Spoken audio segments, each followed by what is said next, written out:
Assalamualaikum. Apa kabar teman-teman? Jumpa kembali di channel kesayangan Anda, di Jajang Channel, media informasi edukasi guru. Baik teman-teman, kalau di video yang lalu saya membahas tentang juknis BOS, RA, dan madrasah di ketentuan umum. Nah, pada video kali ini saya akan membahas hanya untuk ruang lingkup komponen penggunaan dana BOP RA. Jadi untuk RA nih sekarang.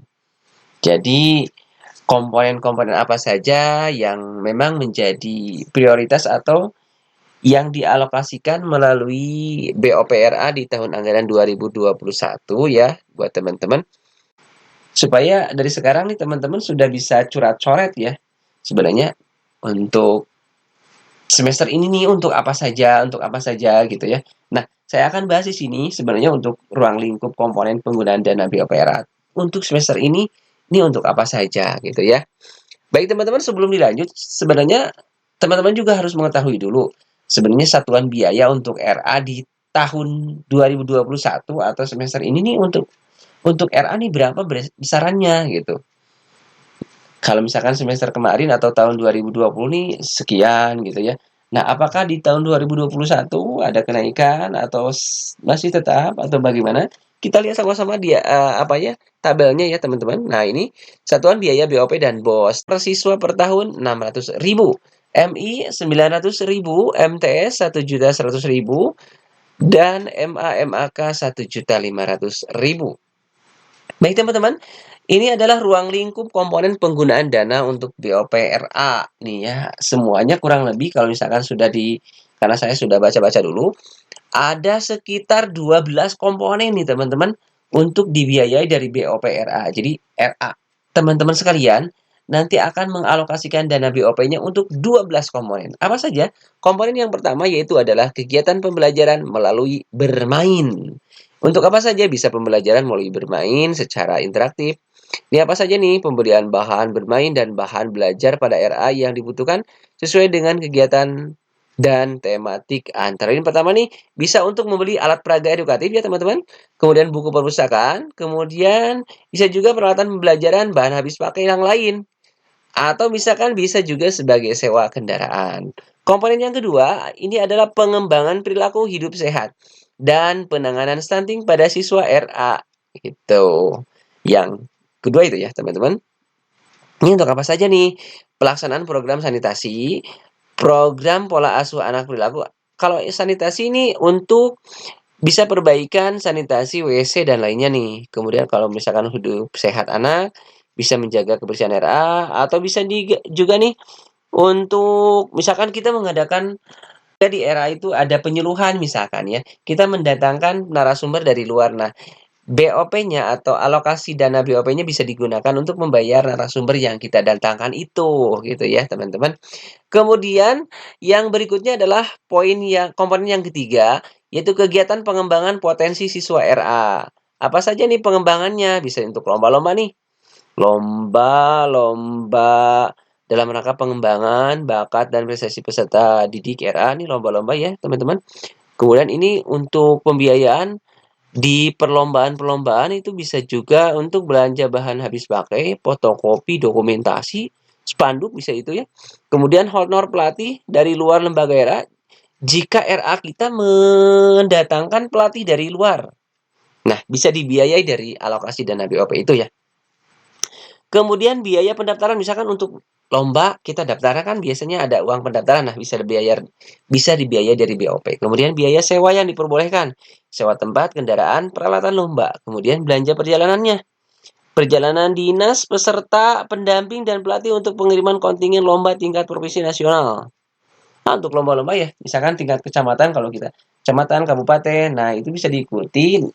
Dan untuk perjalanan dinasnya itu bisa dialokasikan melalui komponen yang keempat adalah kegiatan ekstrakurikuler. Apa saja nih yang termasuk ekstrakurikuler di RA? Kegiatan dilakukan setelah proses kegiatan pembelajaran nih. Ada apa saja?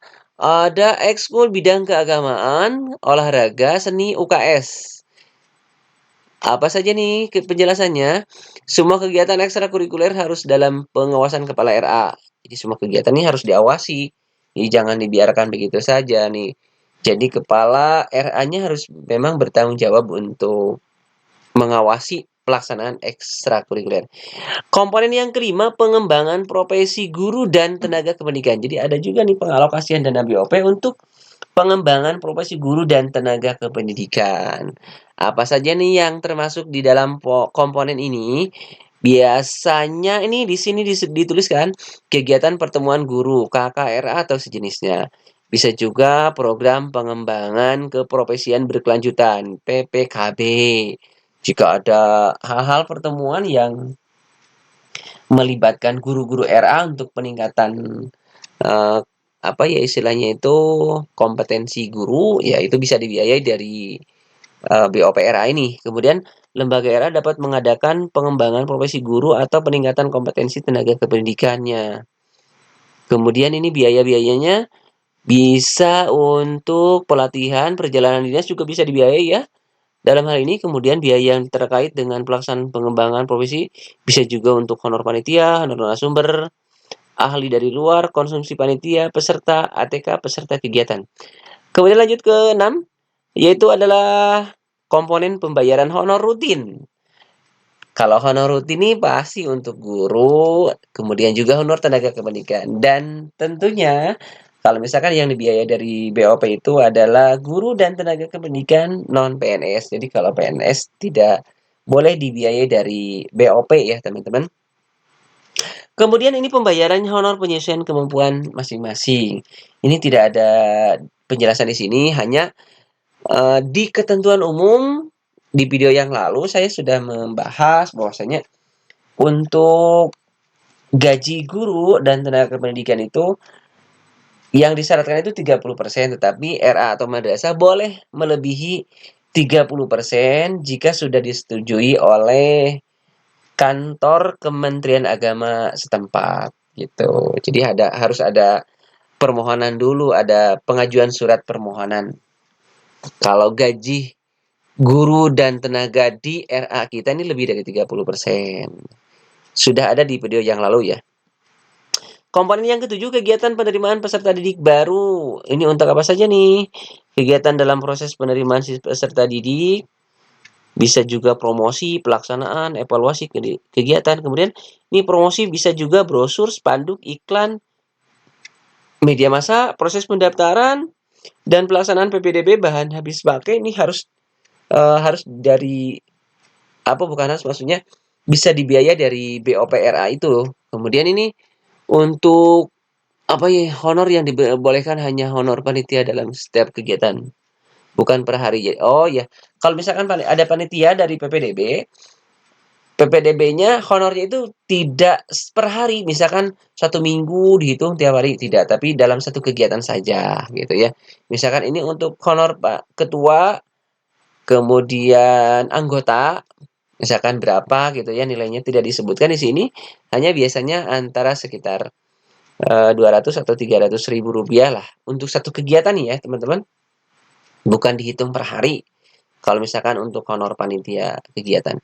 Kemudian komponen yang ke-8 ini adalah pengelolaan RA. Apa saja nih yang termasuk ke dalam pengelolaan RA? Yang termasuk ke dalam pengelolaan RA nih bisa belanja keperluan sehari-hari RA sebagai persediaan, pembelian alat absen guru dan tenaga kependidikan berupa fingerprint. Oh ya, fingerprint bisa dibiayai dari BPRA nih. Dan itu termasuk ke dalam komponen yang ke-8. Kemudian langganan daya dan jasa, listrik, air, telepon, dan internet. Itu juga sama dari pengelolaan RA komponen ini. Kemudian langganan akun virtual meeting, Google Meet, Zoom, Webex, Close, dan sejenisnya. Ini untuk virtual ya, pembelajaran virtual. Bisa juga dibiayai dari BOP. Kemudian langganan majalah atau publikasi, kalau di kampung nggak ada ya. Biaya tambahan daya listrik dan pasang baru. Oh ya, kalau misalkan daya listrik kita ini nggak muat lagi nih, harus ditambah. Nah, bisa dibiayai dari situ. Hanya jarang lah gitu ya untuk komponen ini. Bisa juga pemeliharaan RA, pengecatan gedung dan perbaikan fasilitas yang ada. Kemudian perbaikan mebler juga bisa dibiayai dari sini. Ini ada penjelasan nih, kita baca. Ini penjelasannya ada nih untuk poin yang ke-8 kita baca dulu. Digunakan untuk membiayai keperluan sehari-hari perkantoran yang secara langsung menunjang kegiatan operasional madrasah sebagai persediaan. Kemudian pembelian fingerprint scan harus sesuai dengan ketentuan yang berlaku. Kemudian pembayaran listrik dan air sesuai kebutuhan RA atas nama RA atau jika gedung RA masih sewa harus dilengkapi dengan dokumen kontrak antara RA dan pemilik. Kemudian penggunaan internet dengan mobile modem batas maksimumnya Rp250.000, nggak boleh lebih katanya nih untuk pengalokasian dari dana ini gitu ya. Kemudian perbaikan dan perawatan alat komunikasi multimedia, komputer, laptop, printer bisa dibiayai juga nih dari sini, dari BOP. Komponen ke-9, pembelian perawatan alat multimedia, pembelajaran dan perangkat pengolah data. Apa saja nih? Bisa desktop, workstation, laptop, proyektor, smart TV, printer, scanner, CCTV. Ini adalah pembelian atau barang-barang yang memang dibutuhkan oleh kantor atau RA. Ini bisa dibeli dari BOP RA ini ya teman-teman. Jadi bisa juga untuk perawatannya juga termasuk di komponen ini juga. Misalkan ada laptop kita ini yang perlu servis nih ke counter. Nah, itu dibiayai dari BOP ini. Kemudian kita baca penjelasannya nih. Workstation atau laptop sesuai kebutuhan. Kemudian proyektor smart TV dengan mempertimbangkan spesifikasi yang sesuai kebutuhan. Komponen yang ke-10 yaitu pemberian atau sewa sarana atau bisa perlengkapan peralatan yang diperlukan untuk mendukung keberlangsungan proses belajar mengajar di era adaptasi kenormalan baru. Ini untuk apa saja nih? Kita baca penambahan alokasi kuota internet, kemudian pembelian sewa mobile modem, kemudian pembelian atau sewa mobile modem termasuk kuota internet berupa USB, pembelian laptop atau personal komputer, kemudian pengadaan bahan alat pendukung e-learning atau sejenisnya. Bisa juga untuk madrasah yang melaksanakan pembelajaran tatap muka dapat juga mengalokasikan. Kemudian satu, biaya pelaksanaan rapid test. Biaya pelaksanaan rapid test dan swab test bagi guru. Kemudian juga nih bisa juga nih bagi madrasah yang harus melaksanakan pembelajaran 2 shift pagi dan siang agar jumlah siswa per kelas sesuai dengan protokol COVID-19. Maka bagi guru yang mengajar kelas bagi pagi dan kelas yang diberikan makan siang. Wah, ini ya untuk pengalokasian dana BOP juga bisa untuk kalau misalkan 2 shift gitu ya bisa untuk dikasih makan siang. Katanya sih seperti itu. Komponen yang ke-11, pemberian sewa sarana, perlengkapan, peralatan atau pelaksanaan kegiatan yang diperlukan dalam rangka pencegahan penyebaran COVID-19. Ya, poin ke-11 seperti itu. Untuk apa saja nih? Bisa pembelian sabun cuci tangan, antiseptik, masker, dan sarana lainnya yang dapat menunjang pencegahan penyebaran COVID-19. Pembelian alat pendukung pencegahan penyebaran COVID-19. Bisa termogan, media penyemprotan, disinfektan, dan lain-lain. Pengadaan bahan kimia lainnya yang berfungsi untuk mencegah penyebaran COVID-19. Biaya transportasi dan honor bagi petugas kesehatan, petugas lain yang kompeten dalam rangka melakukan kegiatan penyebaran COVID-19. Kemudian bisa juga untuk membiayai sewa atau membeli peralatan untuk kegiatan yang mendukung pencegahan penyebaran COVID-19. Membiayai kegiatan lain yang dapat menunjang upaya pencegahan penyebaran COVID-19. Kemudian yang terakhir nih, adalah biaya lainnya jika seluruh komponen 1-9 telah terpenuhi pendanaannya dari BOP. Apa saja ini penggunaan dana untuk komponen ini harus dilakukan melalui rapat dengan Dewan Guru dan Komite Madrasah. Baik teman-teman, subscriber Jajang Channel, semoga tidak bosan untuk selalu menonton informasi-informasi yang kami sampaikan melalui video-video yang disajikan di Jajang Channel. Terima kasih sudah menonton video ini, semoga bermanfaat. Jangan lupa like, comment, dan subscribe. Nah, jangan lupa nih dikunjungi nih boskemenag.go.id supaya bisa ngedownload juknisnya yang lebih lengkap ya. Terima kasih. Assalamualaikum warahmatullahi wabarakatuh.